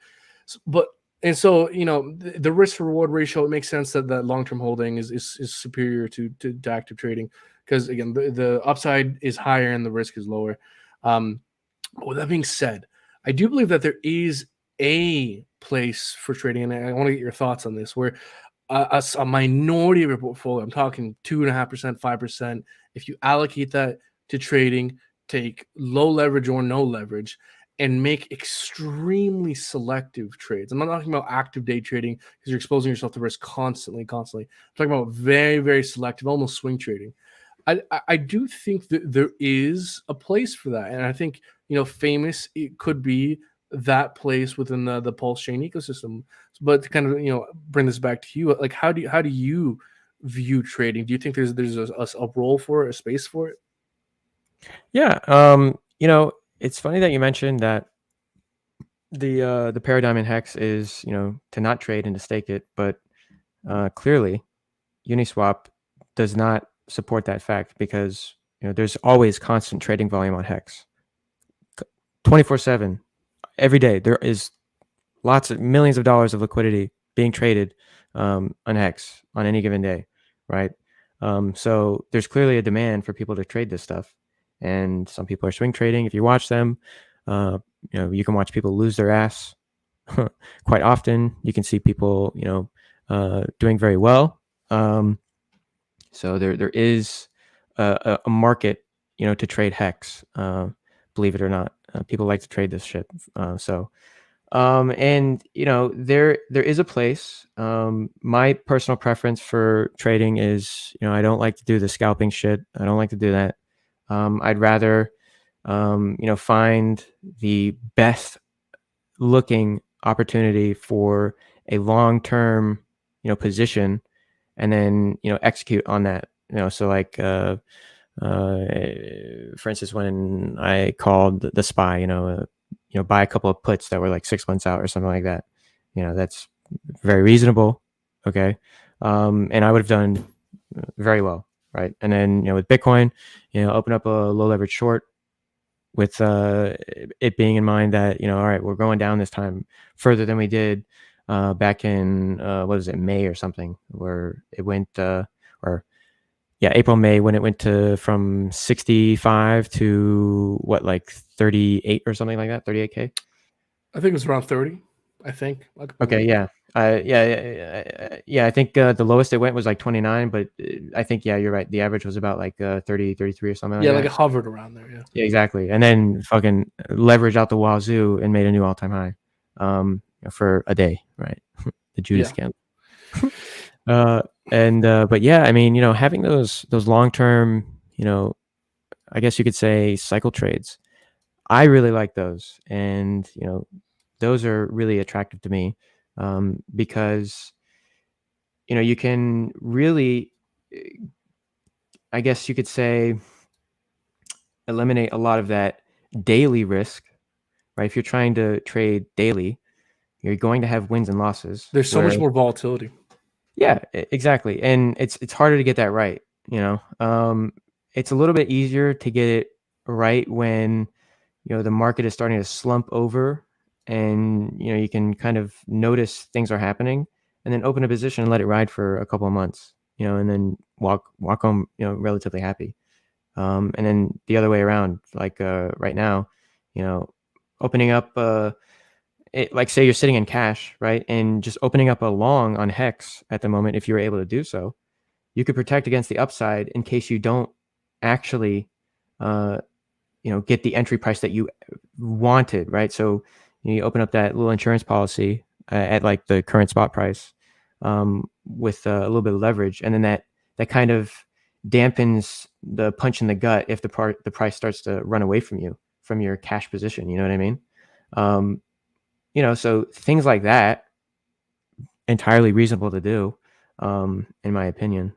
But I have traded in and out of HEX before the major bull run, and I traded into this one coin that did a 5x or something, but HEX went up as well, and I only made 50% gains in terms of HEX, even though the coin went up 5x. So like after that, I was like, you know what, I'm not going to trade this shit. Just going to hold it and let it ride. So right, yeah, because the risk to reward ratio, right? So it's stupid. Way too risky to be trying to get in and out of that with your moving up 500% in a month, right? So might as well just hold that shit and let it ride. Yeah. So a couple areas of agreement here. I think when it comes to hedging, something like Phamous is extremely useful. And then also when it comes to, again, I've grown to vastly prefer kind of more macro swing moves. Just I think they're easier to identify, and I think when you take the time to be ultra selective in your trades, you take on less risk, or you're having to deal with less risk because of volatility and just the nature of short-term moves. I don't know. I'm having a tough time describing it tangibly, but for whatever reason, I think it's clear that like these short-term moves are just riskier. Like it's just easier to identify inflection points on a macro scale, and to confirm when you're right. And there's also more upside when you are right as well. So, yeah, those two kind of things are where I see value in the use case of the protocol itself, aside from just from staking in general. I don't know if you agree with me there. Yeah, I agree with you. It's relatively too smart to hold this stuff long term, anyways, just because these things tend to appreciate quite a lot. So I think that in itself is something that you probably, relatively speaking, should be doing. But I was gonna go on a little bit of a tangent here and show you this Godwell bundle if it loads. Sure. Yeah. Once I see you sharing your screen, I'll pull it up here. Yeah. It's still a little buggy. No worries. Take your time. And another thing for me, from my end, folks, one thing that I'm coming to really like in terms of use cases that have potential for longevity in this market are fee redistribution models. I'm starting to really, really like that. We have Internet Money Wallet, fee redistribution, even things like Power City, fee redistribution for using their DApps, and again things like Phamous, fee redistribution. I think these are all models that do have longevities. A lot of other coins, they're slapped on, duct tape on, like Uni. Uni has no correlation to the actual DApp itself. A lot of these coins are governance tokens, and governance tokens are largely useless. But when it comes to fee redistribution and collection tokens, that seems to be something that has teeth long term. And I mean, Dylan, I know you're biased, but I think you might agree with me here. Yeah, I mean, these things that have cash flows, no matter what the token is worth, there's going to be an underlying value just because it's producing a cash flow. Yield, yeah. Right? And that's so important, man. The world is looking for yield. Yeah, exactly. Everyone's out on the hunt for that easy, that fresh, that easy passive income stuff, right? Yeah. And having, you could equate it to like an equity position in a CeFi exchange by just being a staker of this token. Okay. Sam Bankman-Fried, those guys, they like CZ, they own all that equity. They get all those fees. They reap the rewards of all that stuff. And then, having your chance to be a part of that is, valuable in itself if the platform is successful. So it's huge. So, there is going to be some sort of a value with this thing. I don't know what that's going to be. The token could literally be worth 0, but if it is, I'll personally buy as much as I can just so I can get all of the fees that are being generated on the platform if it's producing any. You know what I mean? Yeah. It mitigates risk, right? Like if you compare something like this to maybe Uniswap for a second, I know there's differences, but the point is, the thing with Uniswap, you're not earning any yield. With something like this, the token, I'm sure, is going to have some degree of volatility, but having that yield greatly mitigates that risk. And so when it comes to kind of narrowing down potential options in the space, because there's so many options, I'm frankly have a strong preference towards things that pay you a yield because it greatly helps to mitigate risk. Yeah, I tend to agree, man. It's an interesting rabbit hole you're going down. I totally agree with you. The passive APY, is definitely something that is easier to stomach than the price volatility. And by all means, this thing could be, I don't know. It could be very volatile. It could be underwhelming. It could be volatile. There could be long. Yeah, exactly. But I mean, if you're a staker, you'll just appreciate the token going up in price, but you'll appreciate more that you just have the token in its staking, and you're literally just getting a basket of currencies. Yeah.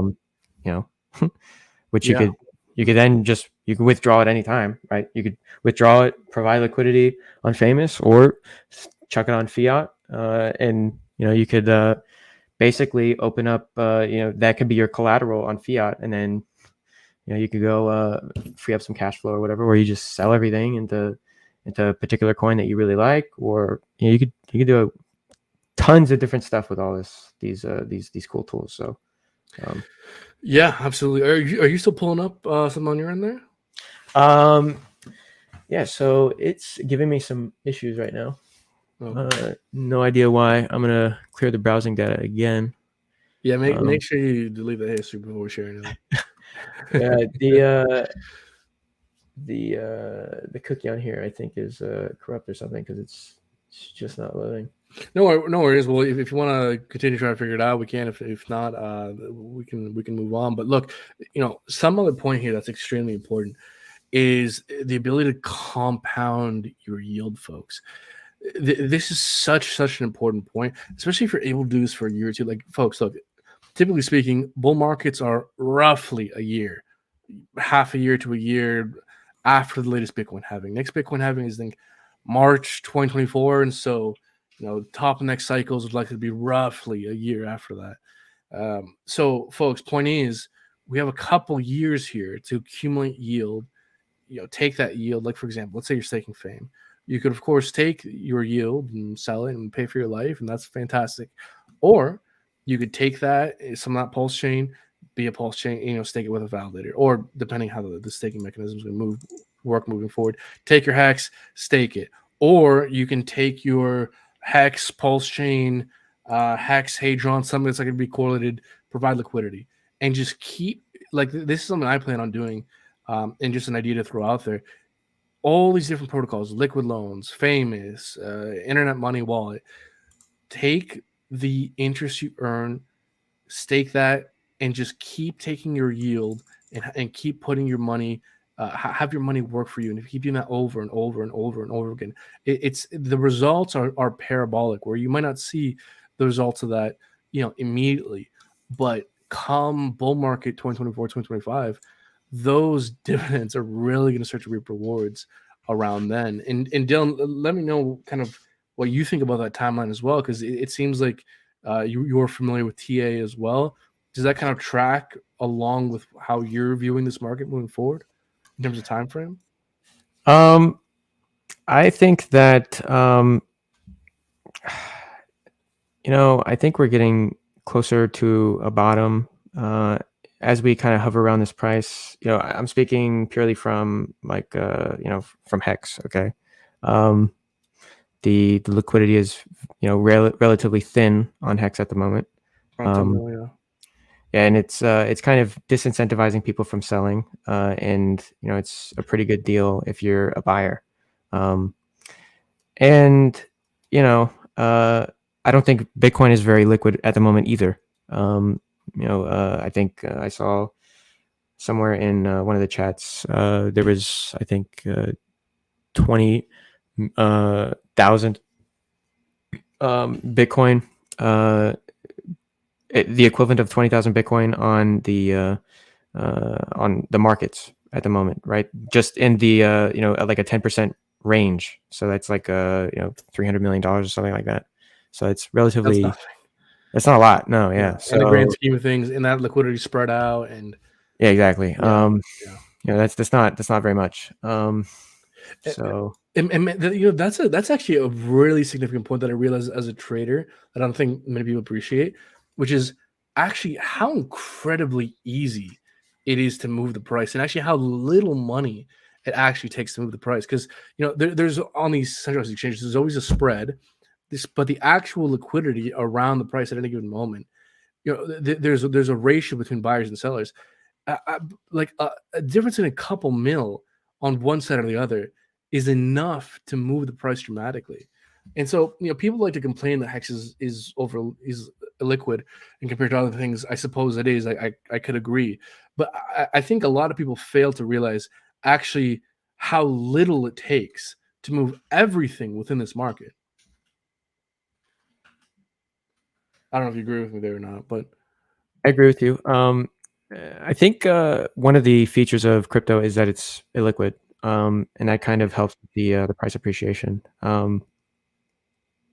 So I don't think it's such a bad thing.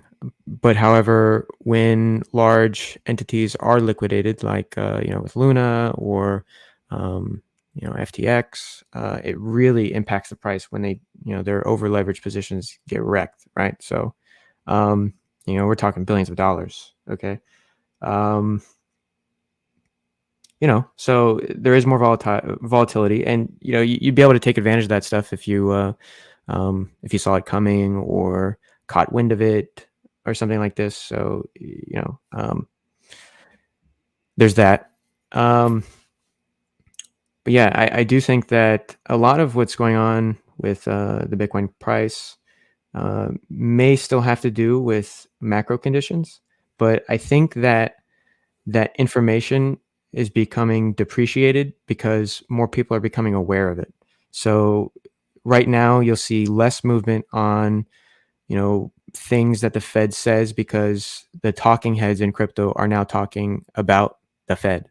You know what I mean? So like before, 5 or 6 months ago, maybe 8 months ago, when the Fed was coming out with hawkish statements and things like this, the market would move a little bit more, and the talking heads were nowhere to be found on this info.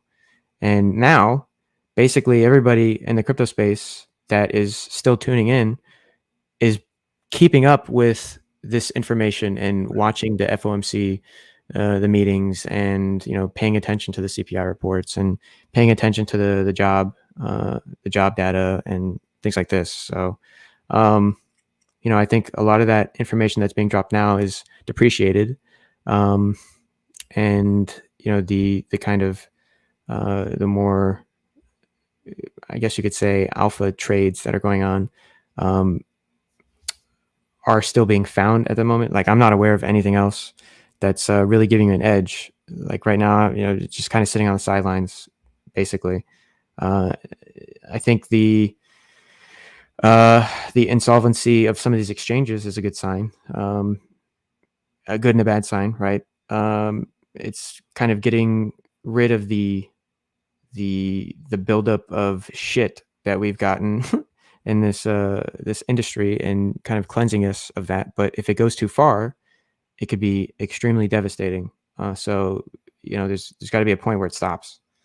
Otherwise, the shit can just get worse and worse and worse and worse, right? Because we don't have the Fed to bail us out.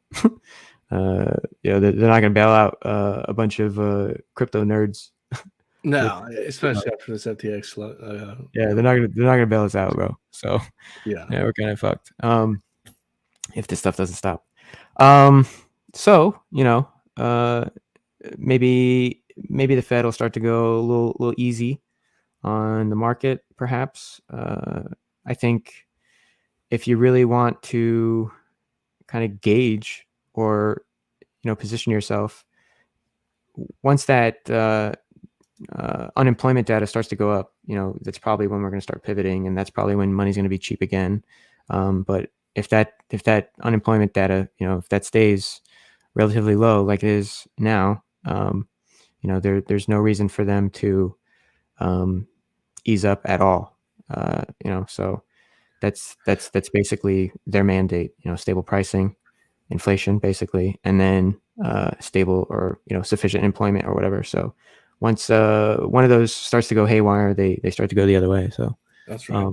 And sorry to interrupt you, but to add to what you're saying, I think what a lot of people are essentially theorizing is that they're giving themselves runway, where they went to one extreme. Now they have to try and overcorrect and give themselves leeway to become dovish once again. Because to reiterate what I've been hearing from people that are smarter and more knowledgeable about this topic, the sentiment I'm hearing is that this raising of rates it cannot be done forever.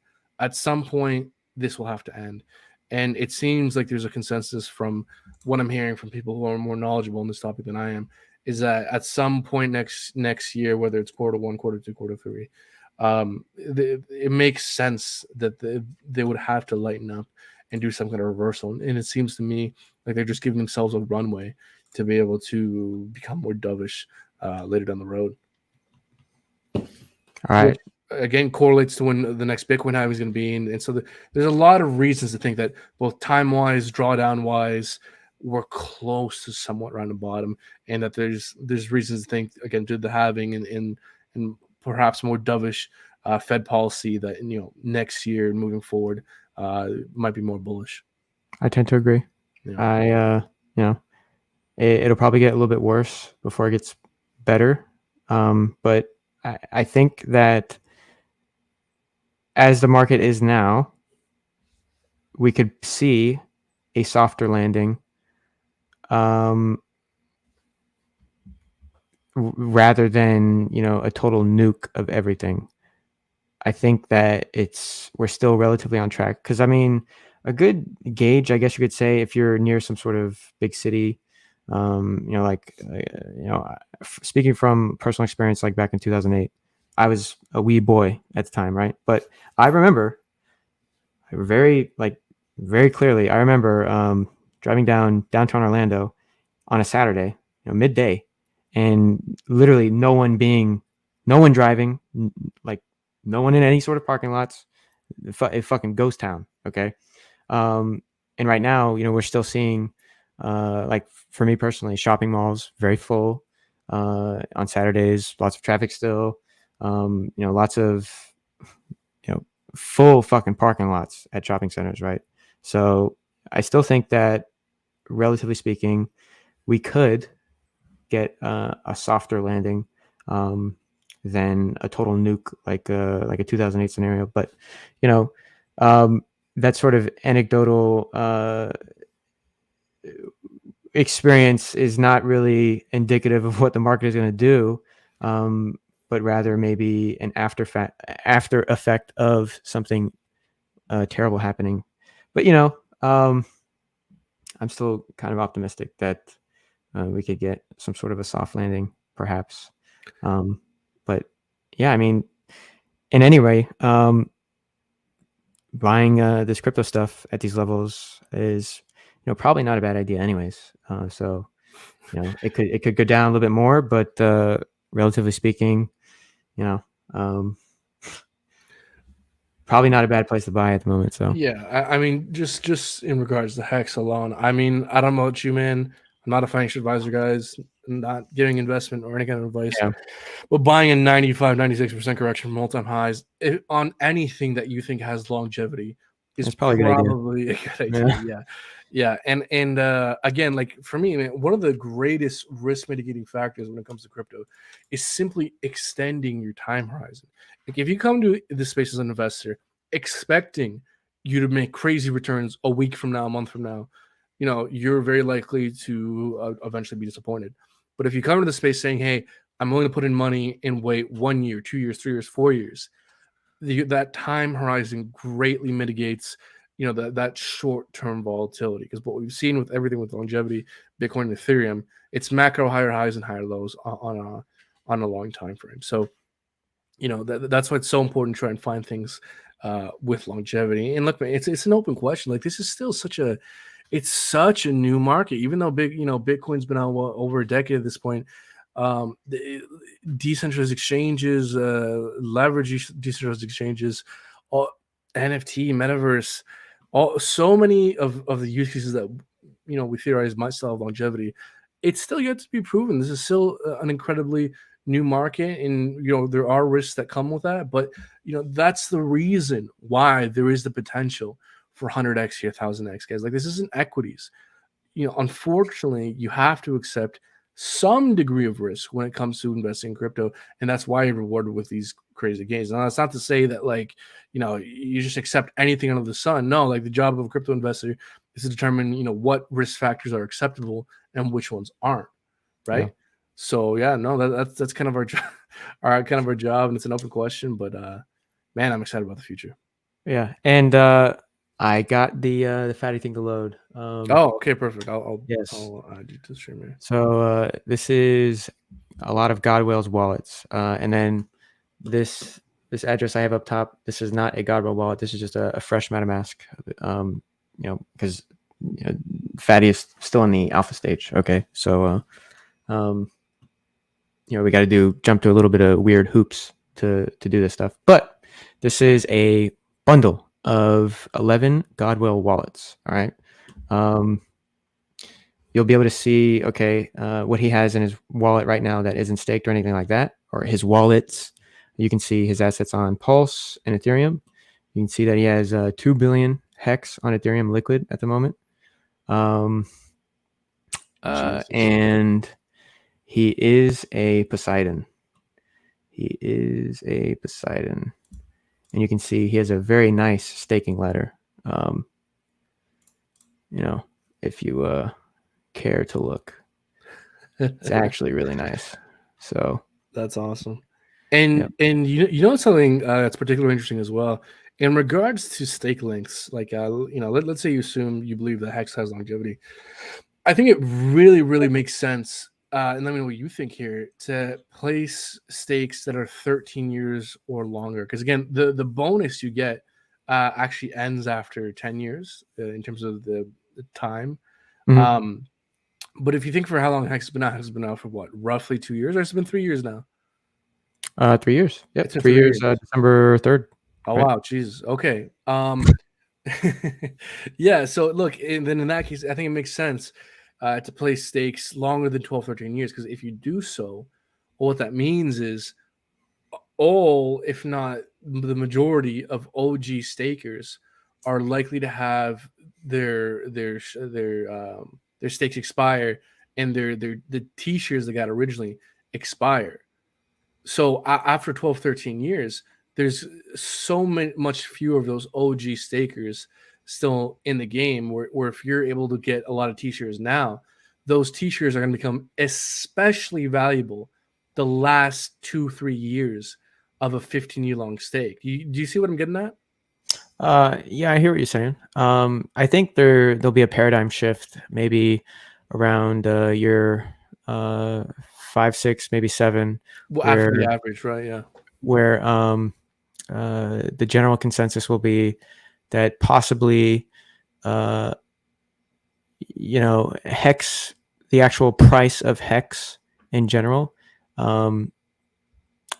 wouldn't be as attractive as the T-share price chart. Okay. So, that might be the new narrative of like the average Joe and the bigger guy to, have those T-shares and stuff. But, some of these people, their risk tolerance, they don't feel comfortable pushing that sort of, money out that long, which is fine. Okay. And, it's kind of cool because, these tools that will be available on PulseChain can kind of allow you to, protect against downside or, leverage against upside if you don't have any of these assets or things like this. Because there's not really a way for you to hedge if you're completely staked out at the moment, right? So, it would kind of be easier to stomach these large volatile moves with these cool tools, and it might allow more people to push their stakes out a little bit further and hold a little bit less liquid, perhaps. You know what I mean? Hedge easier, yeah. Exactly, yeah. So, because I know plenty of people that have, large front-loaded stakes where they put most of their stakes in short-term stakes, and then they have a couple, homers that are, over the 10-year mark or something like that. So, just like basically a hedge, an insurance policy on, hey, if this shit goes to the moon in 10 years, hey, I do have these shares that are appreciating the whole time, same concept. So it's just, personal risk tolerance for the individual. These are very niche cases and a person-to-person kind of situation. So not one size shoe fits all, in this aspect. So yeah, gotta keep that in mind. Speaking of tools that help mitigate risk in this ecosystem, have you guys given any thought to one day maybe incorporating some of the Maximus style pools like Maxi, Deci, Lucky? Yeah, that'd be great. Has the team been like discussing that, or? Yeah, so I mean, if you look on Testnet right now, we have Maximus as one of the available things. Oh, Maxim. Okay, but have you? What about the other? Yeah, so year? Yeah, definitely. But currently they don't exist on Testnet, or like not all of them do. I think Deci does, but it's got like maybe 30K of liquidity, so it's really small. Not there. Okay. So it's not, but you get the intent just because we have Maxi on here. You know what I mean? See what you're saying. Yeah. But yeah, I would love to be able to take advantage of a premium that's way overpriced, and try and counter that or go against that move, right? Or if there is a super heavy discount, and leveraging that, perhaps, that would be really nice and really cool to do. So yeah, definitely, we would love to have these things, especially if they're liquid enough. You could see a situation where some are sufficiently liquid and some are trading, and then others they just really aren't getting any love and they're not being traded as much, and maybe those aren't listed or something like that. You could definitely see a situation like this. So anything's possible, but we would like to have this stuff on here. Okay, right on. Now, it's probably something you couldn't answer, but I'll ask it anyways. Do you wouldn't happen to have any? How do I put this in a way that might make it easier for you to answer? Any insider? Have you heard any rumors as to when PulseChain might be launching? When Pulse, please. Yeah, please I know some devs like to talk, and teams talk, and word gets around. Are there any speculative rumors you've heard? So, something interesting happened.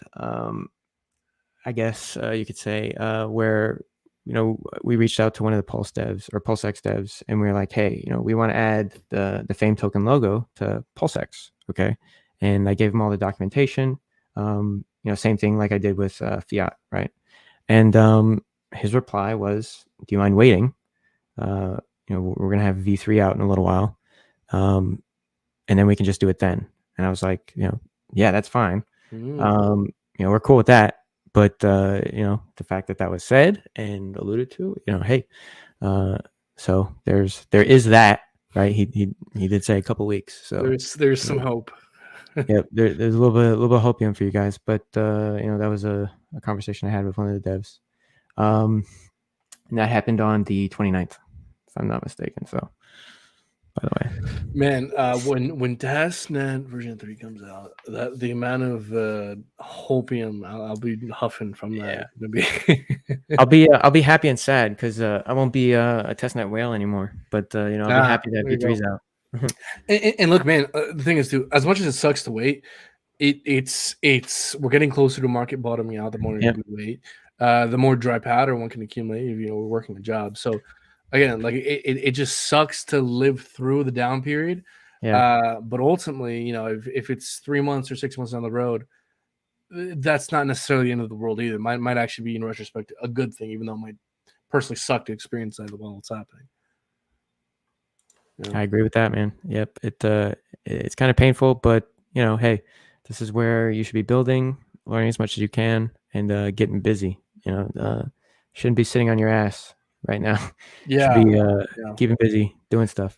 Yeah, absolutely. And look, man, like guys, we've been going on for 2 hours. Dylan, thank you so much for your.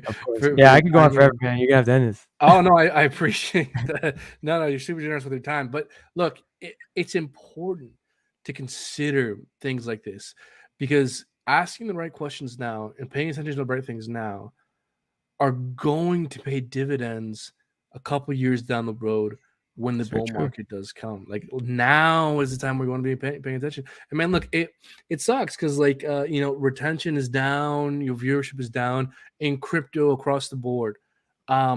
That sucks because right now is when everything's down 90% from all-time highs, that's when you want to be paying attention. That's when you want to be accumulating, because when the bull market does come around, and it will, because guys, look, this is, man, you may let me know what you think here.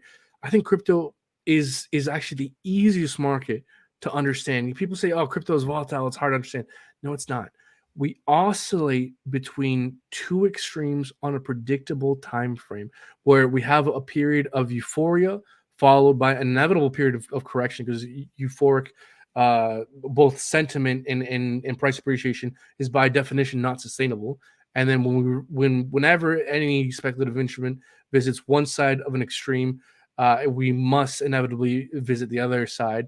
And thankfully, since Bitcoin has been historically the largest driving force in this market, is likely to be extremely relevant moving forward, and we have a Bitcoin halving every 4 years, we essentially have a very predictable event that has historically helped to kickstart a shift in bullish sentiment and more buy pressure in this market, which is likely to be the case moving forward. And so it's essentially just a massive oscillating market on a 4-year cycle. And again, the macroeconomic environment will determine what the shape of the euphoric period is and what the shape of the depressive period is. But ultimately, we're still likely to have those massive oscillations, at least for the next couple cycles, 4-8 years, at least in my opinion. So it's incredibly important to be paying attention right now, man. Everyone, like, sub, share the stream.